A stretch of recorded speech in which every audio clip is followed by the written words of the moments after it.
भौतिक विज्ञान की क्लास में आप सभी का स्वागत है। आज हम वैद्युत चालन से संबंधित न्यूमेरिकल बताएंगे। आइए देखते हैं। तो पहला प्रश्न है, एक चालक में 6.4 एम्पियर वैद्युत धारा प्रवाहित करने पर यदि चालक में मुक्त इलेक्ट्रॉनों की संख्या 8 × 10⁻24 मीटर प्रति मीटर हो तो उसका अनुगमन वेग ज्ञात कीजिए। देखिए, अनुगमन वेग का सूत्र होता है धारा घनत्व बटे NE। तो धारा घनत्व इक्वल टू क्या होता है, धारा बटे अनुप्रस्थ काट का क्षेत्रफल है, I/A हो गया बटे NE, तो I/ANE। इन सब का मान रख देंगे। आपको बता दें इस सवाल में I का मान 6.4 एम्पियर दे रखा है, AN का मान 8 × 10⁻24 प्रति मीटर है। तो यहां से मान रखेंगे, पूरा मान रखेंगे, E की वैल्यू 1.6 इंटू 10⁻⁻19 रखेंगे तो इसका मान क्या आ जाएगा, 5 × 10⁻⁻6 मीटर प्रति सेकेंड। अगला प्रश्न देखिए। अगला प्रश्न है, एक तार का प्रतिरोध R ओम है, यदि तार को खींचकर इसकी लंबाई प्रारंभिक लंबाई की n गुनी कर दी जाए तो तार का नया प्रतिरोध ज्ञात कीजिए। तो देखिए, यदि तार की प्रारंभिक लंबाई L है तो खींचने के पश्चात वह L डैश हो जाएगी, अर्थात प्रारंभिक अनुप्रस्थ काट का क्षेत्रफल A है, तो खींचने पर इसका प्रारंभिक क्षेत्रफल जो होगा, खींचने के बाद में जो इसका क्षेत्रफल हो जाएगा वो A डैश हो जाएगा। तो तार का आयतन क्या बचेगा, AL, खींचने के बाद A डैश L डैश हो जाएगा। अर्थात हम ये कह रहे हैं कि जो AL होगा, AL is equal to AL dash, A dash L dash. तो यहां से क्या आएगा, यहां से हम लोग एक चीज समझ रहे हैं कि A/A dash is equal to L dash upon L। इसका मान किसके बराबर हो जाएगा, N के, क्योंकि हमसे सवाल में कह रहा है ना कि L dash upon L is equal to N, मतलब तार को खींचने के बाद में N गुना हो जाता है। तो यहां से R इज इक्वल टू क्या आ जाएगा, R is equal to rho L upon A। तो यदि हम R डैश की बात करेंगे तो R dash is equal to क्या आएगा, तो R dash is equal to rho L dash upon A dash. इस आधार पे हम क्या कह सकते हैं कि R dash upon R is equal to, जो चीज कैंसिल हो रहा है उसको कैंसिल हम करते हैं और जो चीज बची है उसको हम रखा रख देते हैं। तो ये L डैश अपॉन L हो जाएगा और ये बचेगा A अपॉन A डैश।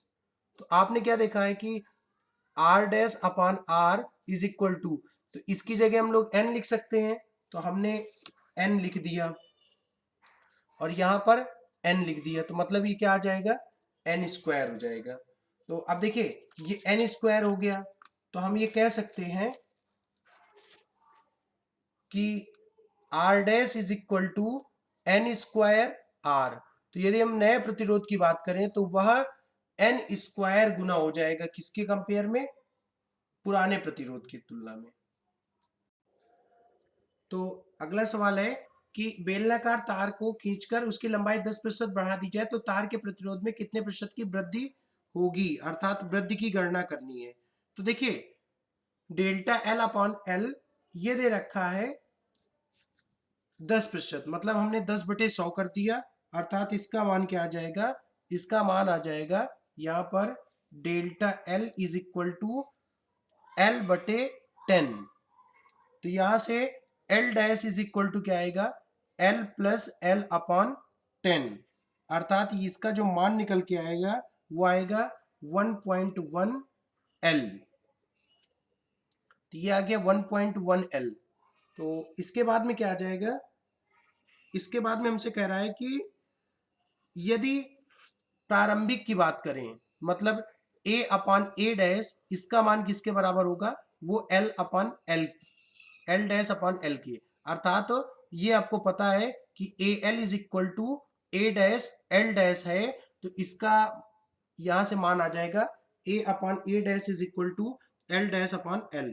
इसका जो मान दे रखा है वो 1.1 दे रखा है यहां से, मतलब L dash upon L is equal to 1.1 दे रखा है। तो ये मान इसके बराबर है, तो ये हम कह सकते हैं ये दोनों किसके बराबर हो जाएंगे, 1.1 के।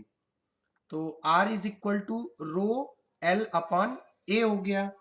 तो यहां से R dash is equal to rho L dash upon A dash.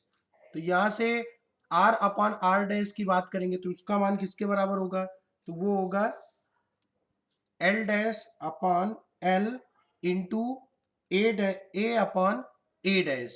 तो यहां से क्या आ जाएगा, यदि हम R अपॉन R डैश की बात करें, सॉरी ये R डैश अपॉन R की वैल्यू है, ये R डैश अपॉन R की वैल्यू है। तो यदि हम R dash upon R is equal to की बात करें तो 1.1 इंटू 1.1 आ जाएगा, अर्थात इसका मान क्या आ जाएगा 1.21। तो देखिए 1.21 आ गया। तो यदि हम प्रतिशत में प्रतिरोध की बात करें, मतलब प्रतिरोध में प्रतिशत वृद्धि की, तो प्रतिरोध में प्रतिशत वृद्धि मतलब क्या हो जाएगा, R dash minus R upon R into 100।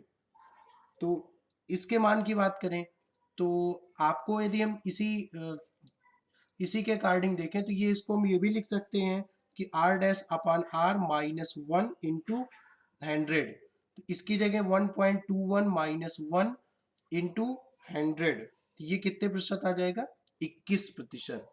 ये पूरा का मान कितना आ जाएगा, 21%। ये 21% आ गया। अगला सवाल देखिए।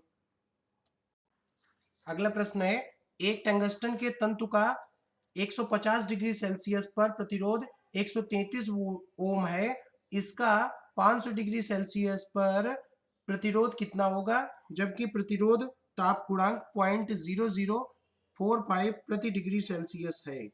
तो आपको बता दें यहां से क्या आ जाएगा, यहां पर यदि हम फार्मूले की बात करें तो आप सबने पढ़ा होगा कि यदि T डिग्री सेल्सियस पर प्रतिरोध जो है वो RT है, तो RT is equal to R naught और ये 1 प्लस एल्फा टी, ऐसा हो जाएगा।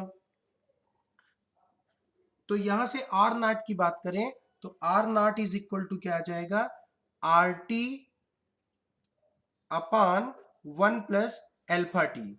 अब देखिए इस सवाल में जो जो चीजें दे रखी हैं उसको हम लोग नोट कर लेते हैं।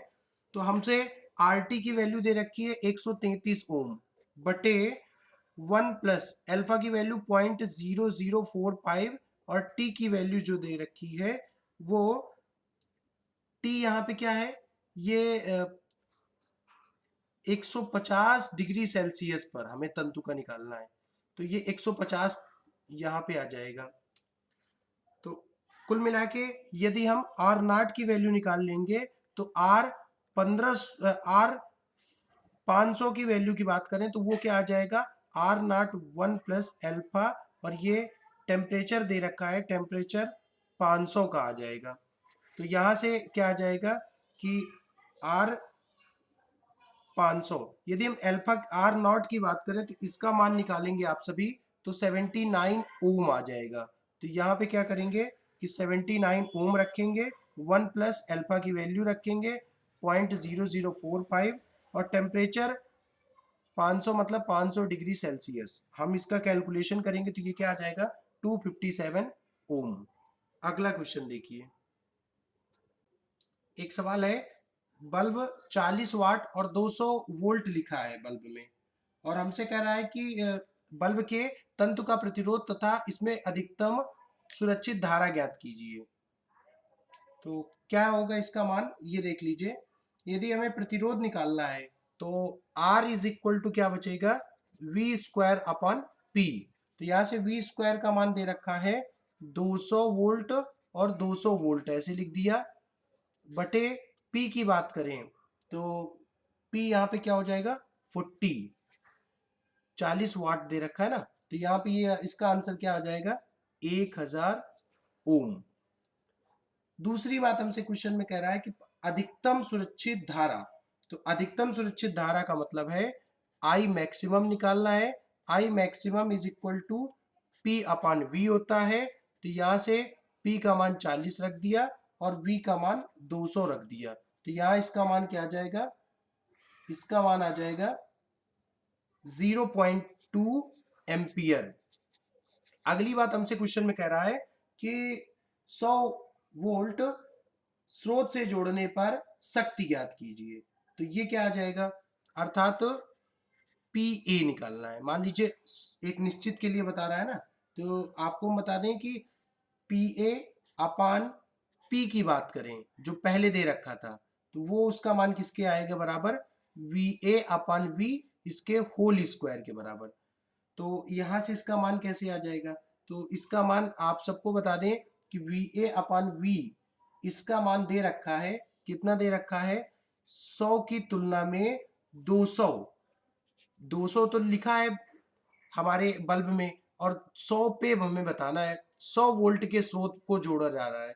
तो हम ये कर देंगे कि 100 वी ए की जगह 100 लिख देंगे और वी की जगह 200, और साथ में पी की बात करेंगे, क्रॉस मल्टीप्लिकेशन करेंगे।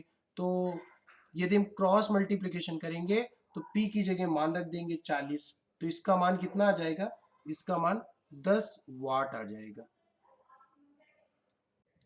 एक सवाल है कि तार में टी समय गुजरने पर आवेश का समीकरण दे रखा है, Q is equal to 5t² plus 4t plus 10, t equal to 4 second में प्रवाहित धारा का मान निकालिए। आपको बता दें कि यदि हम धारा की परिभाषा पढ़ते हैं तो धारा इक्वल टू क्या होता है, आवेश प्रवाह की दर को, आवेश प्रवाह की दर को वैद्युत धारा कहते हैं। तो यहां से कर देंगे d upon D T 5t² plus 4t plus 10। तो अलग अलग डिफ्रेंसिएशन करेंगे तो ये आ जाएगा d upon D T 5t² plus d upon D T 4t plus d upon D T 10। तो यहां से क्या आ जाएगा, 5 बाहर कर दिया, d upon D T t² plus 4 बाहर कर दिया, d अपॉन डी टी ऐसे t आ गया, प्लस अचर पद का जब भी कभी भी अवकलन करते हैं वो शून्य के बराबर होता है। तो ये क्या आ जाएगा 5। आपको हम एक चीज और बता दें कि जब भी हम कभी भी d upon D x x की पावर n करते हैं तो इसका मान n x की पावर n माइनस 1 हो जाता है। तो यहां से ये मान क्या आ जाएगा, 2 t की power 2 minus 1 plus 4 into 1 plus 0। तो ये आ जाएगा 10t प्लस 4, यही इसका मान आ गया। लेकिन हमसे कह रहा है कि t इक्वल टू 4 पर बताइए। तो यहां से i 4 सेकंड की बात करेंगे तो 10 इंटू 4 प्लस 4, तो ये आ गया 44 एम्पियर। अगला सवाल देखिए। अगला प्रश्न है 10 सेंटीमीटर व 20 सेंटीमीटर आंतरिक व बाह्य त्रिज्या वाले 1 मीटर लंबे खोखले बेलनाकार पाइप का प्रतिरोध ज्ञात कीजिए यदि प्रतिरोधकता 2 गुणे 10 की घात माइनस 8 ओम इंटू मीटर है। मतलब R1 का मान दे रखा है 10 सेंटीमीटर, R2 का मान दे रखा है 20 सेंटीमीटर। यदि हम पाइप के परिच्छेद क्षेत्रफल की बात करें तो ये पाई R2² माइनस पाई R1²। इसका मतलब ये हम कह रहे हैं A इज इक्वल टू क्या आ जाएगा, A2 माइनस A1। बाह्य का जो क्षेत्रफल है माइनस आंतरिक क्षेत्रफल। तो यहां से A इक्वल टू क्या आ जाएगा, पाई कॉमन लेंगे, R2² माइनस R1²। तो पाई R2 की बात करेंगे तो R2 का मान दे रखा है 20 सेंटीमीटर, मतलब 2 गुणे 10 की घात माइनस 1 से मीटर में आ जाएगा। तो यहाँ पे यदि हम इसी की बात करें तो 1 गुणे 10 की घात माइनस 1 ये आ जाएगा मीटर में। तो यहाँ पे मान रख देंगे, तो मान रखेंगे R2 की जगह R2 का मान और R1 की जगह R1 का मान। तो जब मान रख देंगे तो इसका टोटल जो कैलकुलेशन करेंगे वैल्यू आ जाएगी 9.42 इंटू 10⁻⁻² मीटर स्क्वायर। यदि हम पाइप के प्रतिरोध की बात करें तो R is equal to rho L upon A. तो यहां से क्या आ जाएगा, रो की वैल्यू 2 इंटू 10⁻⁸, एल की वैल्यू क्या है 1 मीटर दे रखा है, बटे ए जो निकल के आया है वो 9.42 इंटू 10⁻⁻²। कैलकुलेशन करेंगे इसका तो ये आ जाएगा 2.12 इंटू 10⁻⁷ ओम। प्रश्न है कि I is equal to I naught plus alpha T हमें दे रखा है, तो हमें 10 सेकंड में किसी परिच्छेद से गुजरने वाला आवेश ज्ञात करना है। तो आपको बता दें कि जब भी हम कभी भी धारा की बात करते हैं तो I is equal to D Q upon D T होता है। यदि हम डी क्यू की बात करें तो I इंटू डी टी हो जाएगा। दोनों पक्षों में यदि हम समाकलन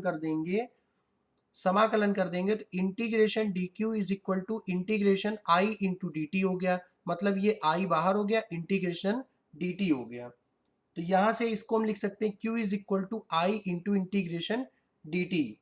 अब हमसे क्या करा है, लोअर लिमिट 0 से लेके कहां तक जाना है, 10 सेकंड तक। तो इसके साथ में I का जो मान दे रखा है वो आई नॉट प्लस एल्फा टी है। तो आई Q इज इक्वल टू, इसकी जगह मान रखेंगे आई नॉट प्लस एल्फा टी, और ये इंटीग्रेशन 0 से 10 ये डी टी, अंदर मल्टीप्लाई करेंगे तो आई नॉट ये 0 से 10 ये डी टी एक साथ आ जाएगा, और दूसरे में क्या आएगा, एल्फा टी, एल्फा बाहर हो गया, 0 से 10 टी इंटू डी टी हो गया। केवल अंदर का गुणा किया है। आपको बता दें फार्मूला आप सबको पता भी होगा, जब भी कभी भी इंटीग्रेशन x की पावर n dx की बात करते हैं तो वो क्या आ जाता है, x की power n plus one upon n plus one. तो यहाँ भी, और जब भी कभी भी इंटीग्रेशन dx की बात करते हैं तो उसका मान क्या आता है, केवल x। यहाँ भी ऐसे ही हो गया।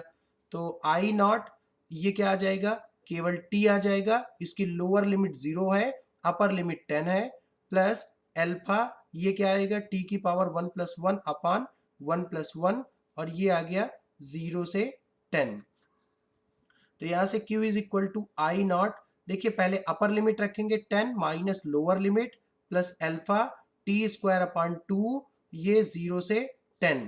तो ये Q is equal to I naught बचेगा into 10 plus alpha by 2, 10 square minus 0, मतलब Q is equal to I naught 10 I naught plus alpha by 2 into 100 बचेगा। तो ये कैलकुलेट करेंगे तो 50 आ जाएगा। तो Q is equal to 10 I naught plus 50 alpha. अब हमसे क्वेश्चन में क्या कह रहा है कि क्वेश्चन में हमसे एक चीज और भी कह रहा है। क्वेश्चन में हमसे कह रहा है कि एल्फा का मान 2 एम्पियर प्रति सेकंड है और आई नॉट का मान 10 है। तो मान भी रखेंगे, 10 इंटू 10 प्लस 50 इंटू 2, तो इसका मान क्या आ जाएगा, 200 कूलाम। यही इसका आंसर हो जाएगा। अगला प्रश्न देखिए। अगला प्रश्न 110 वाट है। 110 वाट व 220 वोल्ट के बल्ब को 220 वोल्ट सप्लाई के साथ जोड़ने पर इसके तंतु में कितने प्रति सेकंड, कितने इलेक्ट्रॉन प्रति सेकंड प्रवाहित होगा। तो देखिए तंतु में प्रवाहित धारा की बात करेंगे तो I is equal to P upon V. तो यहां से P का मान क्या दे रखा है, 110 वाट, और V का मान 220 वोल्ट। तो I का मान क्या आ जाएगा, 110 बटे 220, तो इसका मान कितना आ जाएगा, 1/2, मतलब 0.5 एम्पियर। अब देखिए n इलेक्ट्रॉन हो तो I इज इक्वल टू क्या आ जाएगा, एन ई अपॉन टी। तो n का मान हमें, यदि हम देखिए t की बात करेंगे तो आपसे क्वेश्चन में ये बता रखा है कि प्रति सेकंड, तो t का मान क्या आ जाएगा, 1, तो n इंटू ई आ जाएगा। तो I is equal to N E आ गया। तो यहां से n इज इक्वल टू क्या आ जाएगा, I अपॉन ई। I का मान 0.5 दे रखा है, E का मान 1.6 इंटू 10 टू की पावर माइनस 19।